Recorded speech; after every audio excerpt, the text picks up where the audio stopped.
Pode tomar o seu assento, por favor?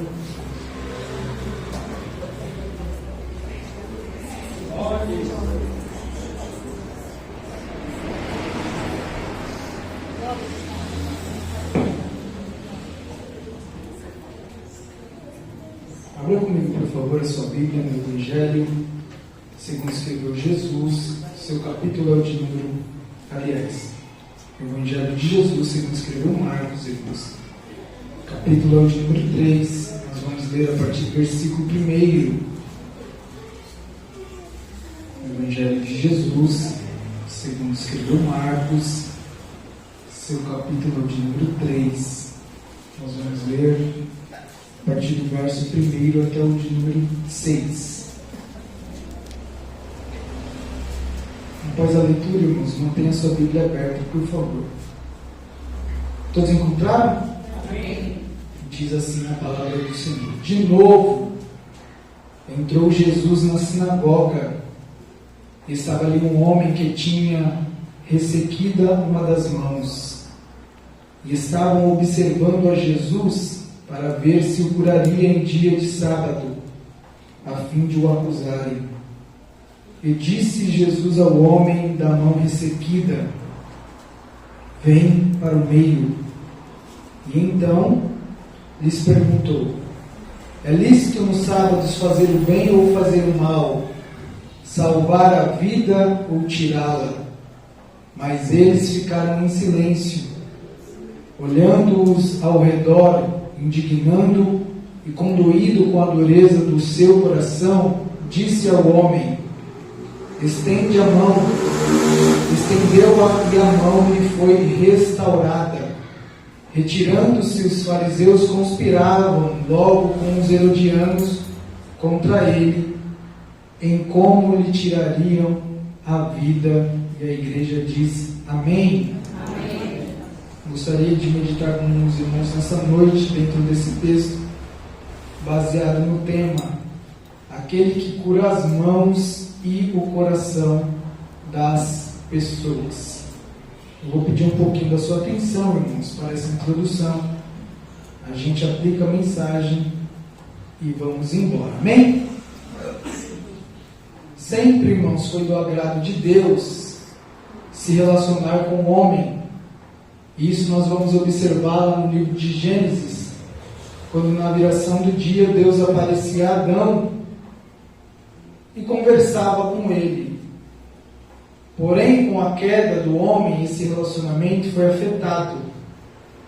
Mas Deus, pela tua bondade, ainda falava com o homem, irmãos. Às vezes a gente tem o costume de dizer que no Antigo Testamento era lei, sim, era lei. Mas nós vemos a graça operando normalmente também no Antigo Testamento. E a gente vai ver isso quando nós lemos a história de Caim, por exemplo. Se os irmãos lerem Gênesis capítulo 4, versículo 6, diz: e falou o Senhor. Foi assim na vida de Noé. Gênesis 7, 1 diz: e disse o Senhor a Noé. Foi assim também na vida de Abrão. Ora, disse o Senhor a Abrão, em Gênesis 12. Foi assim na vida dos patriarcas de Abrão, conforme eu falei. Foi assim na vida de Isaac. Foi assim também na vida de Jacó, de José, de Moisés e tantos outros personagens da Bíblia, irmãos. Porém, quando o povo saiu do Egito, Deus não queria falar somente, mas Deus resolveu habitar no meio deles. E vamos observar isso quando nós lemos o livro de Êxodo, seu capítulo de número 25, o verso de número 8, diz: e me farão um santuário para que eu possa habitar no meio deles. Em Êxodo também, capítulo 29, versículo 45 e 46 diz: e habitarei no meio dos filhos de Israel e serei o seu Deus. E saberão que eu sou o Senhor, o seu Deus, os que o tirou da terra do Egito para habitar no meio deles. Eu sou o Senhor, seu Deus. De agora em diante nós vamos observar um Deus que não somente fala com o seu povo, mas um Deus também que habita no meio deles. Porque eu disse no início da minha fala que Deus, Ele sempre quis se relacionar com o povo. O tempo passa, irmãos. A história prossegue. O povo que Deus havia tirado do Egito, eles entram na terra prometida. E quando nós vemos a história de Davi, nós vamos observar que Davi olha para a sua casa, ele vê que ele habita em uma casa luxuosa, em uma casa formosa, mas ele olha para a janela, ele olha para fora, e ele vai ver que Deus ainda continua habitando na tenda. E a Bíblia vai nos dizer que Davi, então, ele resolve, sobe no seu coração o desejo de construir uma morada para Deus. Mas Deus, por intermédio do profeta Natan, diz assim: você não pode construir uma casa para mim, mas o seu filho, a sua posteridade, esse sim, vai construir uma casa para mim. E aí a gente vê isso se cumprindo na vida de Salomão, que Salomão ele constrói o templo, e aonde Salomão constrói o templo, foi a mesma planta do tabernáculo. Tinha o altar do holocausto, lugar santo e lugar santíssimo. E quando nós começamos a ver a estrutura do templo, irmãos, a gente vai ver que Salomão ele fez algo bem feito. Ele fez algo que a gente olharia e falaria assim: uau, que coisa linda. Lucas, próprio para mim, eu vou te provar, em 1 Reis, capítulo de número 6, o verso de número 30, diz que o chão da casa, estou falando do chão, e o chão da casa ele revestiu com ouro, por dentro e por fora. Quando você entrava no templo de Salomão, quando você passava ali, você via no chão um ouro, irmãos. Isso era o básico que Salomão fez ali para Deus. Porém, os homens começaram a adorar mais o templo do que o Deus do templo. E Deus ele não divide a glória dele com ninguém, irmãos. Deus ele não divide a glória dele com as coisas. E isso acontece também nas nossas vidas. Às vezes nós começamos a adorar mais as coisas do que a casa, do que o Deus da casa. E quando isso acontece, perceba na cronologia que não é o povo que se afasta de Deus, mas é Deus que se afasta do povo. Abra comigo, por favor, aí, Ezequiel, capítulo de número 9, e o versículo de número 3, irmãos. Ezequiel, capítulo 9, versículo 3 diz: a glória do Deus de Israel se levantou do querubim sobre o qual estava, indo até a entrada da casa. No capítulo 10, o versículo de número 4 diz: então se levantou a glória do Senhor de sobre o querubim, indo para a entrada da casa. E a casa encheu de nuvem, e o átrio resplandecia a glória de Deus. Também no versículo de número 18, do capítulo 4 de Ezequiel, irmãos, nós vamos observar aí: então saiu a glória do Senhor da entrada da casa e parou sobre os querubins. Então a gente vai ver que quando o povo começou a adorar o templo e não Deus do templo, Deus começou a se afastar do povo, a ponto que o povo não percebeu, a ponto que o povo achava que Deus estava na casa, mas o Deus não estava, irmãos. E o templo de Salomão só foi destruído depois que a glória de Deus ele saiu. E é assim que acontece na nossa vida também. As coisas passam a dar errado porque nós não observamos que nós não estamos mais nos relacionando com Deus. E por conta disso, Deus começa a se afastar. Mas Deus é tão glorioso, tão bondoso, e Ele nos ama tanto, que Ele permite situações nos envolver para que nós possamos lembrar que nós temos um Pai, que nós possamos lembrar que nós devemos se relacionar com Ele. Louvado seja o nome do Senhor. E por conta disso, Deus permitiu que o povo da Babilônia, eu vou chegar no texto que nós lemos, Deus permitiu que o povo da Babilônia tomasse cativo o seu próprio povo, irmãos. Nabucodonosor levou o povo cativo em 3 léguas, e na 3ª leva ele destruiu aquilo que para o povo era um lugar de adoração. E a Bíblia vai nos dizer, irmãos, que dentro desse período de 70 anos, o povo não tinha mais o templo. O povo não tinha mais um lugar de adoração. Mas tinha pessoas que ainda desejavam se relacionar com o Deus de Israel. E aí a Bíblia vai nos falar, através de Esdras, que ele chega ali no rei daquela época e fala assim: o povo quer se relacionar com o nosso Deus. Nós estamos numa terra estrangeira, permita que nós aluguemos um espaço e a gente vai ali, a gente vai ler a Torá, a gente vai cantar louvores e vamos para nossas casas. É nesse contexto que a sinagoga ela é formada. O templo foi um projeto de Deus, mas a sinagoga é um projeto de homem. O templo foi Deus que estabeleceu, deu a planta, mas a sinagoga foi algo que, pela necessidade, o povo precisou construir. E depois desses 70 anos, Deus vai levantar um homem por nome Zorobabel. E esse homem ele é responsável pela construção do segundo templo. Primeiro o templo de Salomão, um templo formoso, um templo glorioso, conforme eu falei. Agora, o segundo templo, Deus fala assim: eu não quero glória. Suba no monte, pegue madeira e constrói o templo. Aquele povo que havia visto a primeira construção do templo, quando eles olharam e observaram aquele barracão de madeira, eles começaram a chorar.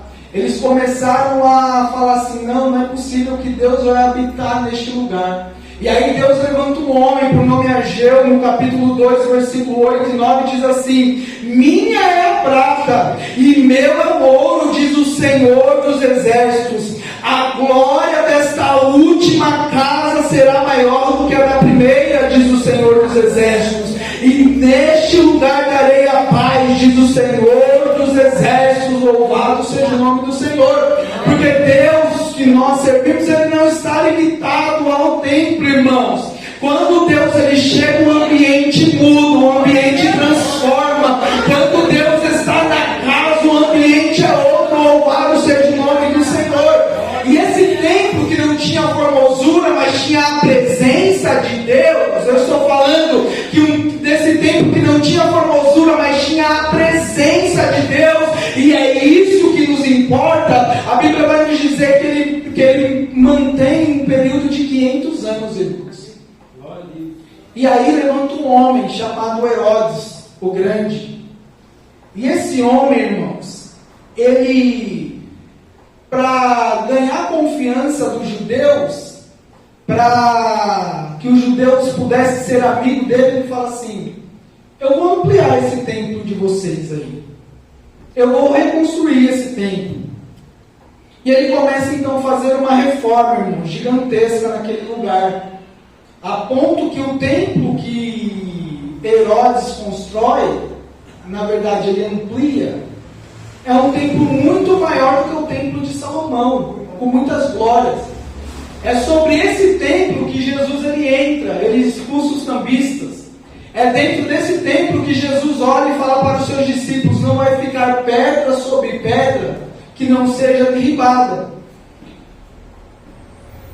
E é sobre esse templo que Jesus expulsou os cambistas, irmãos. Este é o plano de fundo do capítulo 3 de Marcos, a qual nós lemos. Lucas, eu não estou entendendo nada, você vai entender a partir de agora, irmãos. Redobre a sua atenção, eu gostaria de deixar 3 pontos para nós pensarmos aqui nesta noite.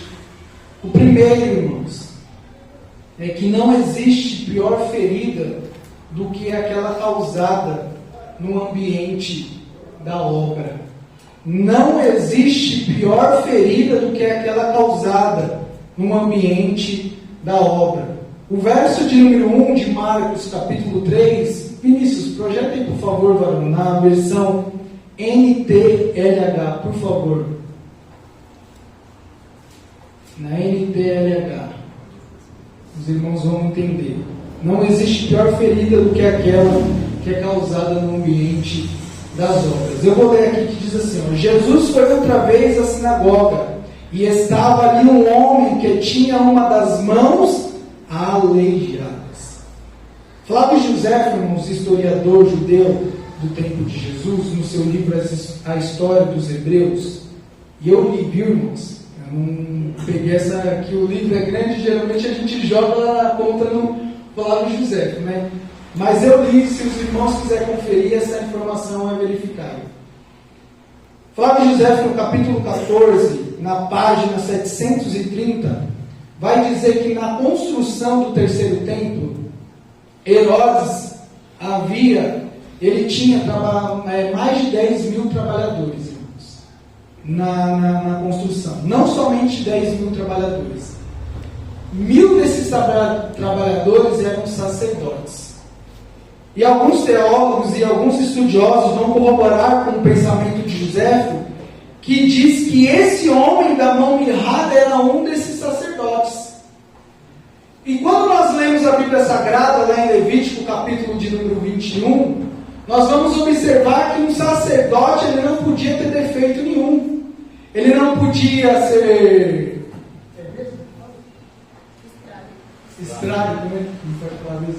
Não podia ser estrábico, não podia ter defeitos. Se os irmãos lerem, vamos ler. Levítico 1, 21 e o versículo 19. Rapidinho, para a gente entender. Coloca aí, Vinícius. Levítico 1 e 19, Barão.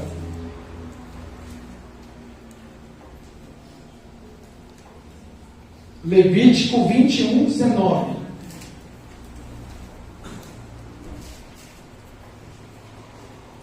Olha o que diz: ninguém com uma perna ou um braço quebrado, ele está falando sobre o sacerdote. Ele não poderia adentrar no templo, irmãos. Ele não poderia entrar no templo. Ele não poderia mais exercer a sua função. Por quê? Porque ele tinha um dos seus membros quebrado. Ele tinha uma das suas funções ali paralisadas, ressequidas em outras traduções. E tem pessoas assim aqui nessa noite, irmãos, que foram feridas dentro do ambiente da obra. Às vezes por uma palavra maldita, às vezes por uma interpretação errada. Estava dentro da obra, fazendo aquilo que era estabelecido, aquilo que foi determinado. E por conta disso, por conta desse ferimento, parou de trabalhar. Por conta disso, parou de exercer aquilo que não foi o homem que te confiou, mas foi o próprio Deus. Por estar ferido dentro do ambiente da obra, está paralisado, está com a vida ressequida, que exerciam funções estratégicas dentro do reino, mas por causa da ferida pararam, já não tem mais esperança. Mas eu tenho uma palavra de esperança para você nesta noite. Louvado seja o nome do Senhor. Para você que outrora era estratégico dentro do reino, que trabalhava para o Senhor, que passava dias e horas trabalhando afinco para que a obra acontecesse, mas por conta de uma ferida causada pela própria obra, parou de trabalhar. Mas eu tenho uma palavra de esperança nesta noite para você, porque no versículo 1 diz: e outra vez entrou Jesus. E todas as vezes que nós olhamos, irmão, que Jesus ele entra em um ambiente, alguma coisa diferente acontece. E não foi diferente naquele dia. A Bíblia nos diz: de novo entrou Jesus na sinagoga. E quando nós continuamos lendo o texto, nós vamos ver que houve cura sobre a vida daquele rapaz. E Jesus está dizendo para mim e para você nesta noite: eu estou entrando. E quando eu entro, a cura, quando eu entro, a libertação, quando eu entro, tem um novo recomeço. Louvado seja o nome do Senhor. Quando Jesus entra, o passado é perdoado. Louvado seja o nome do Senhor, irmãos. Quando Jesus entra, a paz. A paz que excede todo entendimento repousa sobre os nossos corações quando Jesus entra. A paz que o mundo não pode nos oferecer, quando Jesus entra nos nossos corações. Quando Jesus entra, irmãos, as feridas são curadas. Eu não sei qual é a ferida que você está passando nesta noite, mas o Senhor me trouxe aqui como boca dele para te dizer. Ele está entrando na sua casa. Ele está entrando na sua vida. Ele está entrando neste ambiente de dor para te trazer cura. Louvado seja o nome do Senhor. Quando Jesus entra a vida, glórias! Jesus resolveu entrar naquela sinagoga, irmãos. Aquele homem que já não tinha mais função nenhuma, Jesus falou: hoje você me serve. Louvado seja o nome do Senhor. Jesus ainda conta com você. Jesus ainda conta com você. A obra dele precisa de você. Lucas, eu fui ferido dentro do ambiente da obra, mas o Senhor está falando assim: hoje eu estou entrando e haverá cura para você. Louvado seja o nome do Senhor. Porque quando Jesus entra, irmãos, algo diferente acontece. E a Bíblia nos diz que Ele é o mesmo ontem. A Bíblia nos diz que Ele é o mesmo ontem, Ele é o mesmo hoje, e Ele é o mesmo eternamente. Assim como houve cura naquele tempo, haverá cura hoje também aqui nessa noite. Louvado seja o nome do Senhor. Louvado seja o nome do Senhor. Essa é a primeira lição, irmãos. Que não existe pior ferida do que aquela causada no ambiente da obra. Porém, Jesus resolveu entrar naquele ambiente, irmãos, de dor, naquele ambiente ressequido, naquele ambiente. A segunda lição, irmãos, para não ser cansativo, é que o princípio da cura consiste em ouvir a voz de Jesus. O princípio da cura consiste em ouvir a voz de Jesus. O verso de número 3 diz assim: e disse Jesus ao homem da mão ressequida: vem para o meio. Eu havia dito que esse homem não poderia entrar no templo por causa da sua deficiência. Porém, irmãos, na sinagoga ele podia entrar. Mas ele não podia entrar de qualquer jeito. Tinha algumas regras na sinagoga que deveria ser obedecida. Tinha pelo menos 4 regras, irmãos. Primeiro, tinha um limite de pessoas que podiam entrar com deficiência na sinagoga. Se os irmãos forem estudar um pouquinho sobre a sinagoga, vocês vão observar que esse limite era de 7 pessoas. Então aquela pessoa que tinha alguma deficiência, ele tinha que se apresentar para o chefe da sinagoga e dizer: coloca meu nome na lista para que eu possa entrar. Se o chefe da sinagoga fosse com a sua cara e tivesse uma vaga, você podia entrar.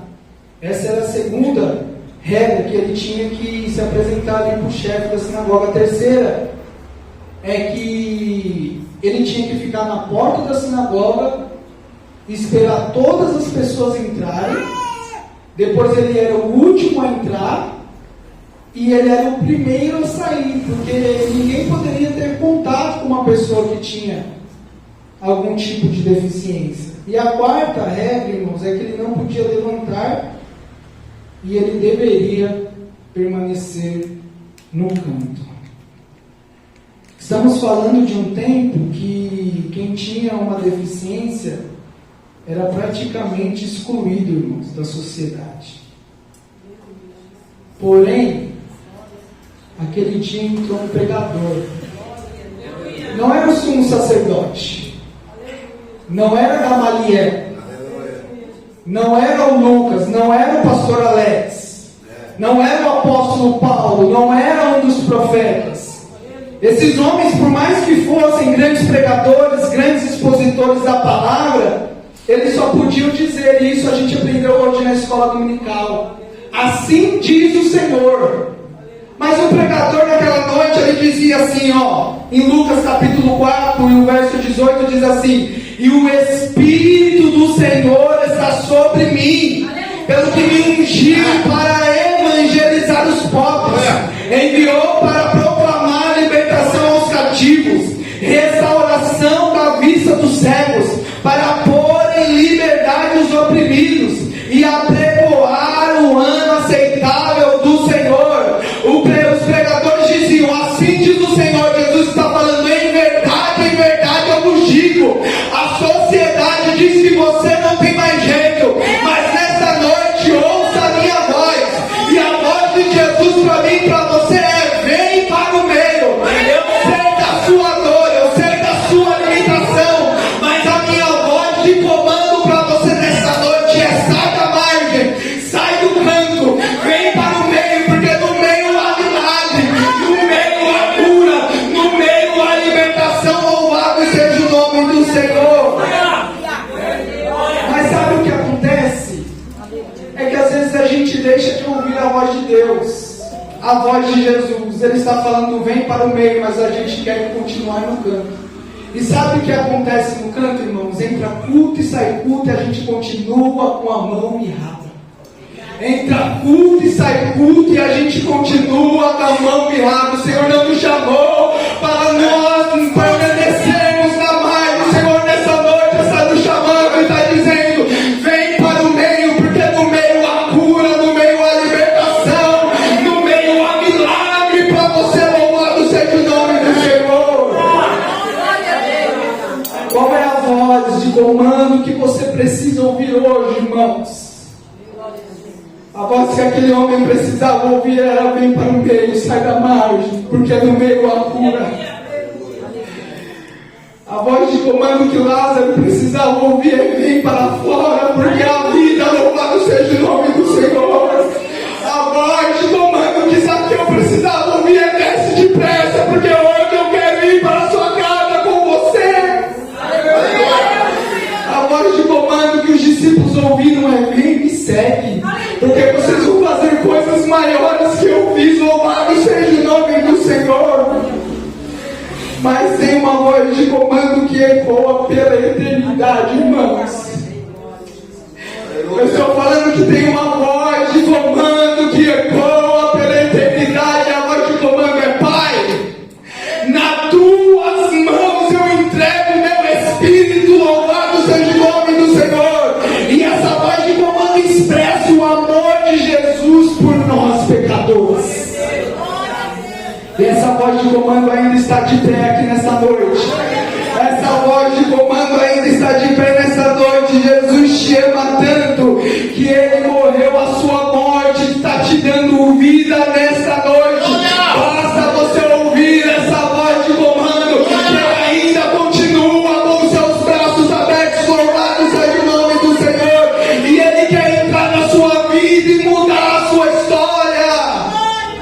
Não se permita sair daqui nessa noite com a sua mão ressequida. Eu não sei o que está ressequido na sua vida, mas o Senhor Jesus me trouxe aqui para te dizer: saia da margem. Jesus não nos chamou para ficar sentado no banco, não, irmãos. Jesus nos chamou para evangelizarmos. Jesus nos chamou para proclamarmos as boas novas. Jesus nos chamou para viver algo diferente. Louvado seja o nome do Senhor.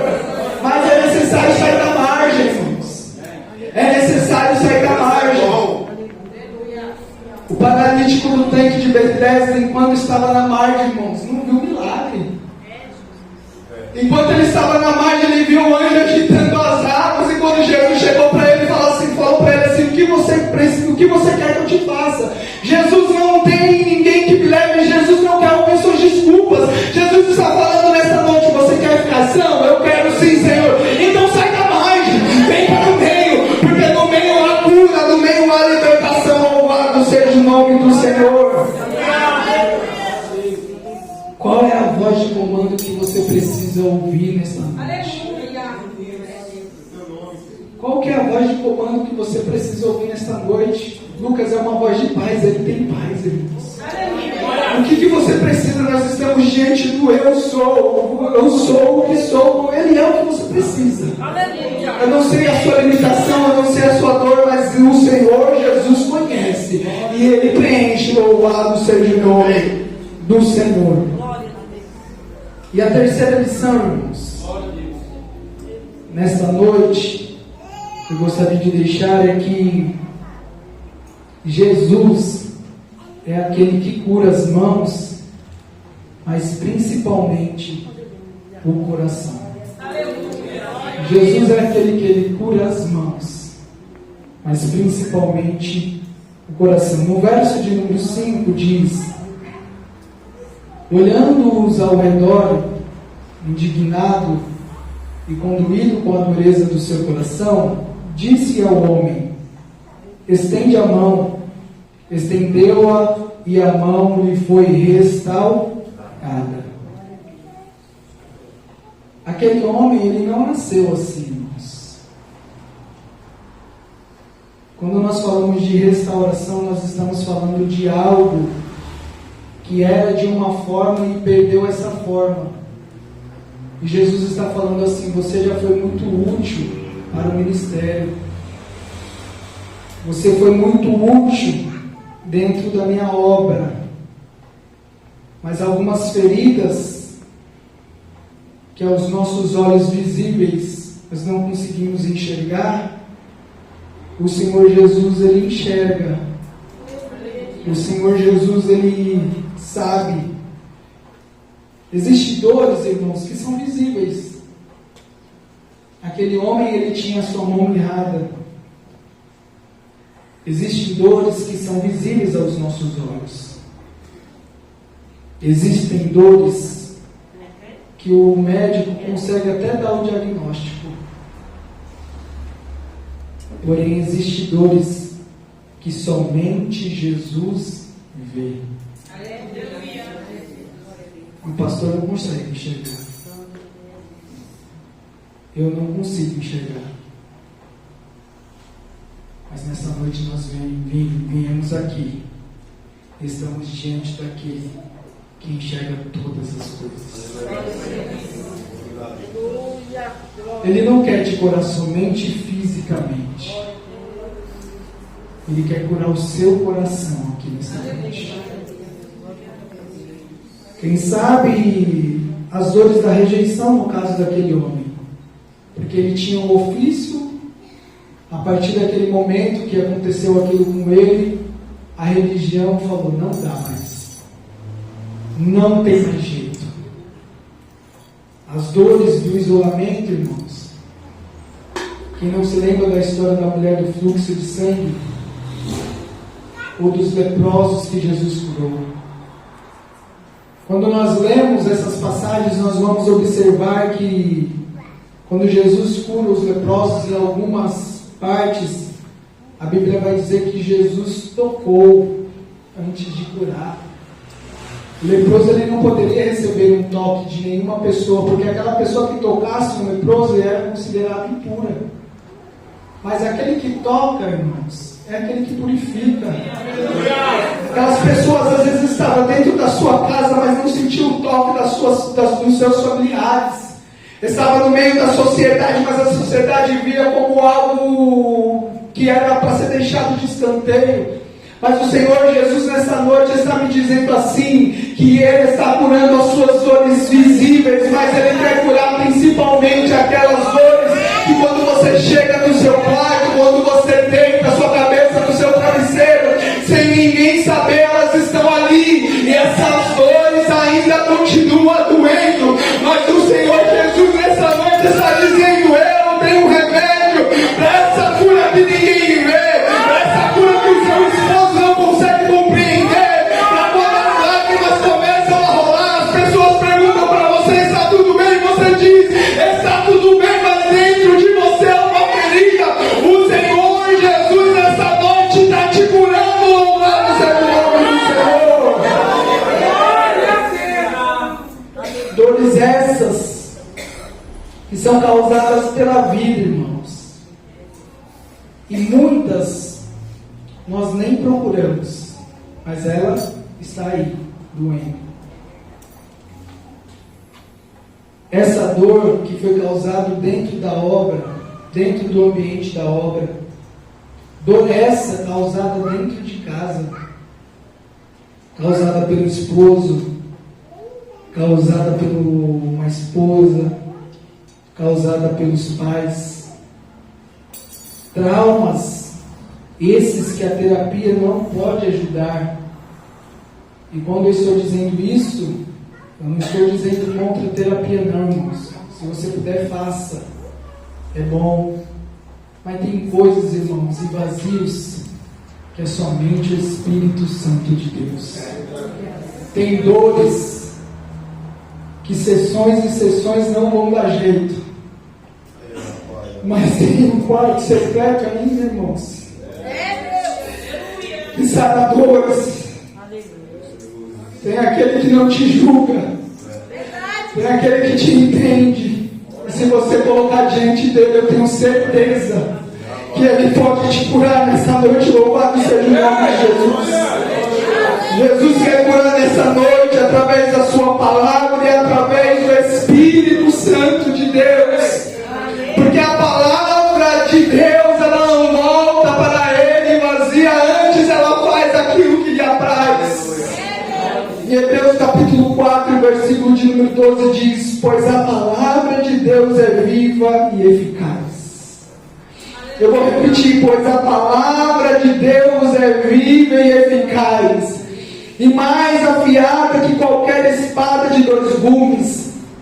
A palavra de Deus, ela penetra na divisão da alma e do espírito, das juntas e medulas, e julga os pensamentos e a intenção do coração do homem. Essa é a palavra que eu estou pregando nesta noite aqui. É a palavra que ela vai na divisão da alma, que ela vai na divisão do espírito, que ela vai aonde os médicos não conseguem chegar, aonde a psicologia não consegue chegar, aonde a ciência não consegue chegar. A palavra que eu estou pregando nessa noite, ela vai aí no seu íntimo, no mais profundo, e nessa noite ela te cura. Louvado seja o nome do Senhor.